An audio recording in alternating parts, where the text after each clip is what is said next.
That's from the Journal of the Oxford school shooter. It's absolutely chilling. It was all there written out. But, you know, no one's reading his journal. But are there other signs? What was going on in this household? We need some experts tonight. In Los Angeles, forensic psychiatrist, trial expert witness, and columnist Dr. Carol Lieberman. Perfect guest for tonight. Thank you so much for being here. Dr. Carol Lieberman, who should we believe? A mass shooter who's texting his friend, or his mom who's on the stand inside the courtroom? The mass shooter. First of all, mass shooters, or people in general, teenage boys, don't ask for help. Excuse me, don't ask their parents to take them for help and all the things that he was saying, unless they really are very seriously having psychological problems. You know, most shooters don't ask for help. You know, they sort of suffer in silence and they plan shooting and all of that. But the fact that she kept saying, no, I didn't see this, I didn't know that, that really doesn't help her case, because it just means that she had even less involvement with him. He was like an afterthought. She was so uninvolved with him. I mean, they should lock her up today. All right, Dr. Carol Lieberman, the reaction at this meeting. I mean, the meeting only lasted about 10, 11 minutes. I've never had a school meeting that lasted 10 or 11 minutes. Yes. You know, she was just, first of all, of course, the people at the school were wrong too. I mean, there's no question. The counselor and the principal and all these other people, of course, they didn't do the right thing. I mean, they could have called 911 and gotten an ambulance to come and bring them to a psychiatric hospital.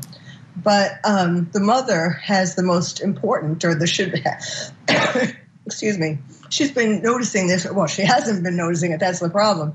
But, you know, the important thing here is that she and her husband have been ignoring his problems since he was a little boy, ignoring him since he was a little boy. This isn't just something that started showing up 6 months before the school shooting.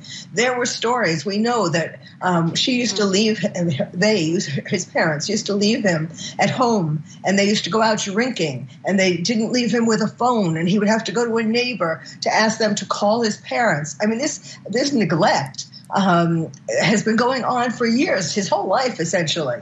And so that is the most significant part of this. The other thing that's, to me, that meeting, mom and dad are there. She's got to go back to work. Dad's doing DoorDash.